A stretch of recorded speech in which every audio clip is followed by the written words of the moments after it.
Bonjour chez vous, en direct d'Amiens avec WEO TV, La Voix du Nord et le Courrier Picard. Et nous accueillons donc Xavier Bertrand. Bonjour. Bonjour. Merci beaucoup d'être avec nous ce matin, président de la région Hauts-de-France. Nous sommes ensemble. Merci d'être dans les Hauts-de-France. On va parler de la question des transports, notamment des lignes ferroviaires. Un mot d'abord sur ces transports perturbés par la mobilisation contre la réforme des retraites. Vous avez demandé, vous, à la SNCF, de faire un geste en faveur des abonnés des Non, pas un TER. geste. Pas un geste. De payer. Voilà, de payer, non, de faire un geste. Vous avez une réponse de la SNCF ? Pas encore. Attendez, vous savez... Même si je l'ai fait aussi par médias interposés, je saisis le président de la SNCF. En ce moment, ce qu'on lui demande, c'est d'assurer un maximum de transport. Maximum de transport. Et par contre, je lui demande une chose particulière. Je ne sais pas si vous avez vu. C'est qu'il y a un dispositif spécial à la SNCF pour les enfants qui sont seuls, pour pouvoir voyager seuls. J'ai entendu dire que, parce qu'il y avait beaucoup de monde dans les trains et autres, ce service serait suspendu pour Noël. Pour des raisons de sécurité, dit la C'est un SNCF. scandale. C'est un scandale. Je pense que le maintien, le rétablissement de ce service pour les fêtes de fin d'année doit être une priorité de la SNCF. Parce que les enfants en question, ce pas des enfants qui ont décidé comme ça de faire le Tour de France par amusement. C'est des enfants bien souvent, peut-être que je me sens plus concerné, des enfants de familles recomposées qui ont prévu de se retrouver avec leurs parents au pluriel ou au singulier. Ça veut donc dire qu'il y a des familles entières qui ne vont pas pouvoir être réunies. Je comprends toutes les contraintes de la SNCF en ce moment. Le job de président de la SNCF, tout ça, c'est pas facile en ce moment. Mais ce service-là, il doit être considéré comme une priorité, parce qu'autrement, je ne sais plus, c'est 5 000 ou 8 000 enfants qui ne pourront pas voyager comme ça. Ça veut dire qu'il y en a des milliers où les familles ne seront pas réunies. Et d'ailleurs, j'en veux au gouvernement, au-delà de la méthode qui est quand même du grand n'importe quoi sur les retraites, d'avoir présenté ce texte-là en décembre. Et ils auraient fait les choses avec leur concertation qui durait déjà depuis 18 mois. Ils l'auraient fait en septembre. On n'avait pas tout ce sujet en ce moment. Mais il y a l'économie qui est plombée par le mouvement. Vous êtes commerçant, vous êtes salarié. Votre mois de décembre, en général, il peut représenter jusqu'à 20 ou 30% du chiffre d'affaires. Et deuxièmement, les familles, quand elles sont séparées, je suis désolé, cette période-là, c'est quand même une période sacrée. Si on repart des trains, Xavier. Oui, on va revenir sur cette réforme des retraites, bien sûr, tout à l'heure avec WEO. On sent que vous êtes en bras de fer avec eux depuis le début. Vous exigez des trains assis à l'heure. C'est la moindre des choses. Et ça en est où? Est-ce que vous avez l'impression d'être entendu? Écoutez, le nouveau président, j'ai décidé de lui proposer qu'on fasse la paix à une condition, pas pour faire sympa. Sympa, c'est pas un métier. C'est tout simplement qu'on essaye de voir ensemble comment il me garantit que dès 2020, les choses s'améliorent. Alors, j'ai essayé de comprendre pourquoi on en est arrivé là. Et c'est l'État, sens large, mais attention, pas depuis 30 mois là, quasiment depuis 30 ans, y compris dans des gouvernements auxquels j'ai appartenu. Je n'ai jamais été ministre des Transports, mais l'État qui n'a pas fait ce qu'il fallait, qui n'a pas investi dans les trains du quotidien. En plus, c'est qu'à l'époque, on a tout mis sur beaucoup de développement à l'international, le TGV, et pas notamment sur les TER et autres. Et donc, on était parti sur une logique où on allait avoir de moins en moins. Si la région a repris, en finançant la ligne, par exemple, Paris, Amiens, Boulogne, avec d'ailleurs des nouveaux trains qui vont arriver là en début d'année, c'est parce que je voyais bien que l'État allait au fur et à mesure asphyxier ces lignes. Sauf que derrière, moi, ce que je veux, c'est une amélioration concrète. Moi, le train que je prends, quand je le prends, c'est Saint-Quentin-Paris, Paris-Saint-Quentin, ou parfois Lille-Paris. Mais je dois faire comme si je prenais toutes les lignes de la région. Et donc, on va lancer à partir du mois d'avril un site internet et une ligne téléphonique pour que les gens puissent nous dire la réalité des retards, parce que je ne la connais pas, la réalité. Est-ce que c'est votre rôle, ça? Non, normalement, c'est la SNCF de le faire. Mais aujourd'hui, je ne leur fais plus confiance. Je ne leur fais pas confiance. Quand on me dit justement qu'on a un taux de retard qui est par exemple de 80%, ça veut dire que les gens qui vont bosser, ils arrivent forcément en retard dans la semaine, avec les problèmes qu'il peut y avoir avec le chef d'entreprise. Et quand vous rentrez et que vous avez notamment des enfants à les rechercher à l'école ou à la crèche, vous faites comment? Et donc, ce qu'il faut bien comprendre, c'est qu'il y a des gens qui font le choix du train parce que c'est plus écologique, et il y a des gens qui sont obligés de prendre le train. Et moi, ce que je voudrais, c'est que ceux qui décident, j'essaye de le faire, mais que ceux qui décident se mettent à la place des gens. Et que les dirigeants de la SNCF se rendent compte. Et j'ai proposé à M. Farandou, sans informer qui que ce soit, sans prévenir le Courrier Picard, c'est que... Mais vous allez nous on dire aille non. un matin, sur une ligne que je choisis, je lui dis la veille, et qu'on aille se rendre compte de la réalité. Et que lui mais aussi les autres dirigeants, même le directeur régional, qu'on se mette à la place des gens. Parce qu'aujourd'hui, ce sont des amis que je connais qui m'envoient une photo du train Amiens-Paris en me disant « Monsieur le Président, vous voyez dans quelles conditions on est ?» Et donc derrière, ça, la SNCF, elle ne me le dit pas. Parce qu'en plus, on a passé une nouvelle convention avec eux. S'ils sont en retard et autres, ils doivent payer pour que je puisse rembourser. Leur argent, je m'en moque. Je préférerais que les gens soient à l'heure. Est-ce que c'est parce que vous ne faites pas confiance à la SNCF, comme vous le dites, que vous avez décidé d'être parmi les premières régions à ouvrir les lignes à TER à la concurrence? Oui, parce que je ne fais pas confiance, aux dirigeants de la SNCF. Aux dirigeants de la SNCF. De toute façon, toutes les maisons dans lesquelles les financiers prennent le pouvoir, vous êtes sûr que les chiffres compteront plus que les gens. Donc, c'est ça mon problème. Et j'aimerais lui faire quoi? C'est une grande entreprise publique. C'est une grande entreprise publique qui doit d'ailleurs comprendre qu'il y a des gens qui ont besoin de prendre le train. Mais je veux ouvrir à la concurrence. Peut-être que la SNCF répondra. Je voudrais juste que là-haut, ils se réveillent. C'est ça que je voudrais. Votre région est particulièrement concernée par ce Brexit. Est-ce que votre région est prête? On s'est préparé très tôt quand ça devait avoir lieu au mois d'octobre. Et là, prenez notamment le préfet de région Michel Lalande, l'État, la Chambre de commerce Philippe Bourdin, Chambre régionale et la région, on a bossé ensemble. Comme quoi, quand ils veulent, ils peuvent. Entre parenthèses, on a réalisé des bâtiments pour faire les contrôles. Alors là, il n'y a pas eu de formalité. La question des fouilles, ils ont réglé ça comme par hasard miraculeusement et on était prêts. Aujourd'hui, j'ai deux choses encore. La première, c'est que j'espère que l'Union européenne ne va pas chercher à punir les Anglais en imposant des contraintes, en imposant des droits de douane qui vont ralentir le trafic. Ça, c'est quelque chose que je ne maîtrise pas, mais je vais interpeller et le gouvernement et l'Europe pour qu'honnêtement, les Anglais, ils ont peut-être toujours été européens à leur façon, mais on a plutôt intérêt à travailler avec eux, ce serait intelligent. Et je dis ça, vous savez, s'il y a du blocage, c'est pas seulement la région Hauts-de-France qui va être pénalisée. Les transporteurs, et on a besoin des transporteurs, et d'ailleurs on ferait un peu mieux à Paris de leur faire moins de misère et d'écouter leurs propositions, mais les transporteurs bloqués, ce ne sera pas ceux des Hauts-de-France, ce sera ceux de toute la France, de toute l'Europe. Et ensuite, on a la pêche. Il faut qu'on moratoire sur la pêche. Oui, mais il faut qu'on se mobilise tous pour éviter une guerre de la pêche. Et de dire aux Britanniques, attention, peut-être qu'aujourd'hui les Européens, les Français pêchent beaucoup dans vos eaux, mais vous transformez le poisson en France, en Europe, et vous le vendez en Europe. Et si franchement, vous nous empêchez d'aller pêcher dans vos eaux, comme c'est le cas depuis des années, nous, dans ces cas-là, on vous le dit clairement, vous ne vendrez plus votre poisson de la même façon. C'est peut-être pas très sympa, encore une fois, comme discussion, mais moi, je veux éviter une guerre de la pêche, parce qu'on a nos pêcheurs aujourd'hui, où il y a la pêche électrique a continué d'être pratiquée par les Hollandais. On a des bateaux-usines qui sont en train justement de venir appauvrir la ressource en poisson. Si en plus il y a une guerre de la pêche liée au Brexit, on ne s'en sortira pas. Et puis le tout dernier point, je vais rappeler le président de la République à sa parole. Parce que si on veut justement vraiment bénéficier de l'économie, je lui ai demandé, ça fait déjà un petit moment, j'en suis je crois à 2 ou 3 courriers que j'ai envoyés, pas de réponse, je lui propose qu'il y ait une zone franche économique sur Calais, sur le Calaisis, à la sortie du tunnel et du port. Pour dire, si quelqu'un déménage de 50 km ou autre, c'est pas ça qui m'intéresse. Mais par contre, si on a des entreprises qui viennent s'installer là, parce qu'il y a eu le Brexit, ça nous permettra de créer de l'emploi. Encore une fois, moi je suis prêt pour la région à prendre toute ma part. Je ne suis pas à jouer les pleureuses en disant l'État est fait. Non, je suis prêt à prendre ma part. Mais si on créait ça, je suis intimement convaincu qu'on aurait un maximum d'emplois. Il m'avait dit oui, à Calais. Depuis, j'attends confirmation. Encore une fois, pas pour me faire plaisir, mais tout simplement parce que c'est de l'emploi.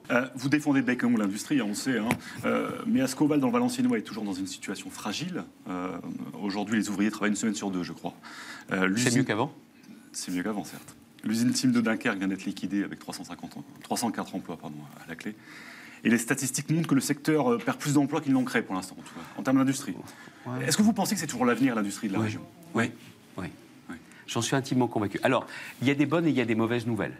Vous le savez, on a notamment une entreprise belge que j'étais moi-même allé démarcher, en lien d'ailleurs avec les élus de Dunkerque, comme Patrice Vergried. Non, j'étais sur Clairbout. Pardon, excusez-moi. J'étais sur Clairbout. Ça, c'est parmi les bonnes nouvelles. Oui. Ça, c'est les bonnes nouvelles. Oui, où là, on a plus de 300 emplois. Qui va installer un nouveau site à Dunkerque. Parce que moi, j'ai un rôle de VRP, donc je suis allé discrètement, je ne l'ai pas dit, mais je suis allé les rencontrer. Je suis allé faire le VRP en leur expliquant ce qu'on mettrait sur la table. Et ils se disent peut-être que quand il y a un président de région qui se déplace, c'est peut-être qu'on tient à ce qu'ils viennent. Là, aujourd'hui, on attend les dernières autorisations administratives, mais quand même, ça fait quand même pas mal de monde. Et puis ici, on a eu quand même des mauvaises nouvelles, mais il y a eu aussi des bonnes nouvelles. Ce ne sont pas les politiques qui créent les emplois, ce sont les entrepreneurs. Mais ce qu'il nous faut à chaque fois pour une création comme pour une reprise, c'est un repreneur. Quand on n'a pas de repreneur tout de suite comme team, on doit tout faire pour qu'il y en ait. Aujourd'hui, je ne vous le cache pas, on est en contact avec 2 entrepreneurs. C'est pas fini, Mais non, c'est jamais fini. Regardez à Botor, NLMK, ça a fini même en allant chercher des Turcs, des Russes, on n'a pas réussi sur le coup. Là, aujourd'hui, il y a une reprise. Il n'y a pas encore autant de salariés qu'il y en avait avant, mais moi, ce que je dois faire, c'est pas laisser tomber les salariés. Et que ce soit à chaque fois sur des dossiers, notamment comme Jean Cabi, où on n'a pas pu faire reprendre, il faut que les salariés puissent reprendre un boulot. Parce que j'estime que même si ce n'est pas nous qui sommes responsables de la fin, on a une forme de dette vis-à-vis de ces salariés pour leur retrouver de l'activité. Et c'est ce qui fait qu'aujourd'hui, le chômage baisse dans la région, plus vite que la moyenne nationale. Un peu plus vite. Ouais. 0,2 points d'écart. Oui, mais pendant des années, c'était tout le temps le contraire. Ça baissait toujours moins et ça augmentait toujours plus vite. Alors, si ça marche bien, c'est pas moi que je suis responsable. Alors, purée, si ça marchait mal, ce serait moi le responsable parce que j'avais dit que je me battrais sur la question de l'emploi. Mais en revanche, je ne peux pas crier victoire. Parce qu'il y a des bonnes, mais il y a des mauvaises nouvelles. Et puis, on a toujours plus de 10% de la population active qui est au chômage. Donc, j'en ai toujours 580 000 personnes. 580 000 personnes, je crois. Oui, si on prend toutes les catégories, elles baissent pour la première fois. Et encore une fois, ce n'est pas moi qui crée les emplois, c'est les entrepreneurs. Mais je pense qu'on a mis en place plein d'outils. Proche emploi, tout le monde s'est foutu de moi au début en disant Proche emploi, ça ne marchera jamais, il y a Pôle emploi. 16 000 personnes sont sorties du chômage avec ce seul dispositif. Quand Toyota s'est installé à l'époque, il y avait 2 000 emplois. C'est comme s'il y avait 8 usines Toyota qui avaient ouvert, c'est-à-dire 1 par semestre dans la région. Donc encore une fois, même s'il n'y a pas de baguette magique, on peut vraiment faire bouger les choses. Et je propose aujourd'hui au gouvernement de dire donnez-moi un peu plus de responsabilité et vous verrez si on fait bien ou pas. C'est ça que je leur propose. Mais il faut faire plus confiance aux régions. Le gouvernement ne fait pas assez confiance aux régions aujourd'hui. Ils ne font pas confiance à grand monde. Ils ne font pas confiance à grand monde. Mais encore une fois, ce que je demande, ce n'est pas pour avoir un galon de plus sur une épaulette, je m'en moque. C'est tout simplement pour essayer de faire mieux et de faire reculer le chômage. Parce que quand on fait reculer le chômage, ce n'est pas une affaire de statistiques. C'est une famille dans laquelle on redonne du pouvoir d'achat et de l'espoir. On va parler de la nomination de Laurent Pietraszewski. Pour vous, ça va changer la donne. Est-ce que Jean-Paul Delevoye, déjà aussi, qui est un homme du Nord, devait-il démissionner ? Écoutez, moi je ne rentre pas là-dedans. Cette réforme, c'est une réforme Macron. Voilà, c'est tout. Et s'il y a un responsable de cette réforme, c'est le président de la République. Voilà, c'est tout. Moi, de savoir les conditions dans lesquelles est parti Jean-Paul Delevoye, dans lesquelles nous arrive, ça ne m'intéresse pas. La question, c'est quand est-ce qu'il nous sort de tous ces blocages et quand est-ce qu'on nous présente une réforme qui soit efficace, qui garantisse le paiement des retraites et qui soit juste, qui remette de la justice dans le système. Il n'y a que ça qui m'intéresse. Alors justement, pour le reste, vous l'avez dit vous-même, je ne suis plus du tout commentateur de tout ça. Mais comment on sort de cette crise ? Comment on sort de ces blocages ? Mais déjà, c'est quand même une méthode d'amateur du début jusqu'à maintenant. Non, mais c'est quand même dingue quand on réfléchit bien. 18 mois, le flou le plus complet, pour à la fin abattre ses cartes et en disant justement aux syndicats qui ont quand même envie de faire évoluer le système, c'est à prendre ou à laisser, et fermer là. Ça ne peut pas marcher. Ça ne marche plus comme ça. Ou alors, il faut qu'ils disent clairement, une fois pour toutes, que le dialogue social, le président de la République, ça ne l'intéresse plus, et que d'avoir un dialogue avec des syndicats qui veulent aussi rénover, moderniser le pays, ça ne l'intéresse plus. Au moins, ce sera clair. Au moins, ce sera clair. C'est ce que vous pensez ? Qu'Emmanuel Macron a un problème avec le dialogue social ? Bien sûr, bien sûr. Et puis aussi avec les corps intermédiaires, avec les élus locaux aussi. Sauf qu'on n'est pas tous des nuls, quoi. Pas tous des nuls. Il y a des gens qui réussissent à moderniser leur territoire, à faire en sorte que les gens vivent un petit peu mieux. Et puis, encore une fois, la vérité, elle n'est pas qu'à Paris. Moi, je ne suis pas à dire qu'à Paris, rien ne va. C'est juste qu'à Paris, il faudrait juste qu'ils soient connectés. C'est ça la réalité. Vous parlez de connexion, Xavier Bertrand, sur la chaîne régionale WEO. On est tous les jours sur le terrain, dans notre région, belle région des Hauts-de-France. On écoute la population. On sent que sur cette réforme des retraites, aujourd'hui, malheureusement, les gens sont embrouillés. Ils ont l'impression d'être tous perdants, ne comprennent plus. Il y a de l'anxiogène. Vous le savez, il y a ce fameux simulateur de la retraite, nouvelle formule qui se fait toujours attendre. Une première version a été mise en ligne, j'ai l'impression, un peu à la hâte ce jeudi, limité d'ailleurs. Est-ce que vous avez l'impression quand même que cet outil informatique mis plus tôt aurait permis justement d'être moins embrouillé, de savoir peut-être les gagnants, les perdants, mais au moins ça aurait été peut-être plus clair? Je ne suis pas le mieux placé pour vous répondre, parce que celui qui a demandé dès le 19 septembre de mettre en place un vrai simulateur, c'est moi. Donc si c'est pour rappeler que c'était moi, c'est sympa de votre part. Oui. Mais le problème, c'est qu'ils ont pensé quoi? Ils ont pensé quoi? Que c'était un piège? Non, c'est tout simplement parce qu'aujourd'hui, celui qui propose une réforme, que ce soit Pierre, Paul, Jacques, Emmanuel, Édouard ou qui que ce soit, les gens ne font plus confiance aux politiques. Et le simulateur, c'était l'idée d'avoir un juge de paix indépendant, validé par les syndicats, qui permettait de montrer si avec la réforme, on y gagnait ou on y perdait. Il y avait 2 ministres ce soir-là sur le plateau de télévision. Je dis, mais bonne idée, on va le faire. Ils n'ont rien fait du tout. Et donc, ce simulateur, sur la base, par exemple, de ce qui existe aujourd'hui avec Agir Carco sur les retraites complémentaires, mais il aurait été valable pas seulement sur les retraites complémentaires. D'ailleurs, Agir Carco le fait pour toute la carrière. Et il y a 2 millions de Français qui vont chaque année. Là, vous en auriez eu certainement 20 millions. Ils n'ont pas pris ça au sérieux. Il a fallu que je redemande, voilà 10 jours, pour qu'ils se disent peut-être qu'on fasse son simulateur. Mais pourquoi pour vous? Parce qu'ils n'y voyaient pas clair sur cette réforme, ou parce qu'ils ne voulaient pas que les Français voient les effets de la réforme? C'est parce que la réforme du début faisait quasiment que des perdants, et qu'au fur et à mesure, elle fait encore beaucoup de perdants. Et là ce qu'ils ont fait, là, c'est un Canada Dry de simulateur. Parce qu'ils ont pris des cas types, c'est mieux que rien. Mais alors, on est dans le monde merveilleux d'Emmanuel Macron. Hein. Dans les cas que vous avez, il n'y a pas de période de chômage, il n'y a pas de personnes qui sont malades, et vous avez grosso modo des carrières qui progressent tout le temps. C'est peut-être mieux que rien, mais ce n'est pas ça que j'ai demandé.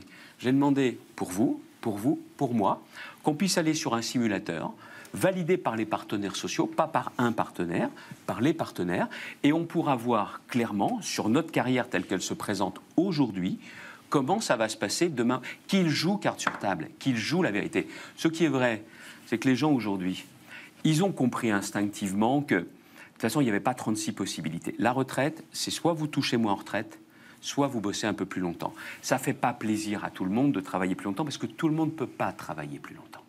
Moi, je pense qu'à la fin de cette décennie, il faudra qu'on soit allé vers 64 ans. Mais vous ne pourrez le faire que si ceux qui ont commencé à travailler très jeunes, ceux qui sont abîmés par leur travail et qui n'ont pas la même espérance de vie, les ouvriers dans les métiers les plus lourds et les plus exposés, ceux-là peuvent partir avant, et qu'il y a des professions pour lesquelles la nation estime que c'est dans les fonctions les plus importantes de la nation, que là, on doit vous permettre soit de partir plus tôt, soit d'avoir une amélioration justement de votre revenu. Les gens, vous savez pourquoi aujourd'hui ils sont en colère? Parce qu'ils ont le sentiment que c'est la double peine. Ils vont bosser plus longtemps, et en plus, ils vont toucher moins. Et là, les gens, ils ne prennent pas. Vous dites 60... Et c'est ça qu'ils ne comprennent pas là-haut, c'est que la question du pouvoir d'achat est une question qui est là dans la société française depuis 2008, depuis la grande crise. Et il n'y a pas eu une bonne année pour les Français qui travaillent, les Français modestes. Et donc, aujourd'hui, les gens se disent c'est dur aujourd'hui, mais avec cette réforme des retraites, ça va être la galère à perpétuité. Voilà pourquoi il y a ça. Alors, j'enlève le côté des transports où, honnêtement, il y a d'autres façons aujourd'hui de manifester que de bloquer, justement, ceux qui ont besoin des transports. Oui, mais excusez-moi, Xavier Bertrand. Est-ce que les Français sont prêts à travailler plus? Vous avez déclaré qu'il faut au moins 2 ans plus d'activité. On ne pourra pas payer les retraites de tout le monde en 2030. Vous préférez quoi? Que je dise des mensonges? Non. Mais de quelle manière on y va, ces 64 ans? Vous dites clairement qu'il faut travailler jusqu'à 64 ans. Est-ce que c'est un report officiel de l'âge de départ à la retraite, ou est-ce que c'est l'âge d'équilibre comme présenté par Edouard Philippe? L'âge d'équilibre, c'est l'hypocrisie. Parce qu'ils ne veulent pas dire report de l'âge légal. Ça va être 64 ans, si vous partez à 62, vous perdrez moins. Mais il faut annoncer la couleur. Les gens ne sont pas fous. Ils voient bien si en face, ils ont Pinocchio ou un mec qui dit la vérité. C'est ça le fond du problème. Ils n'assument pas.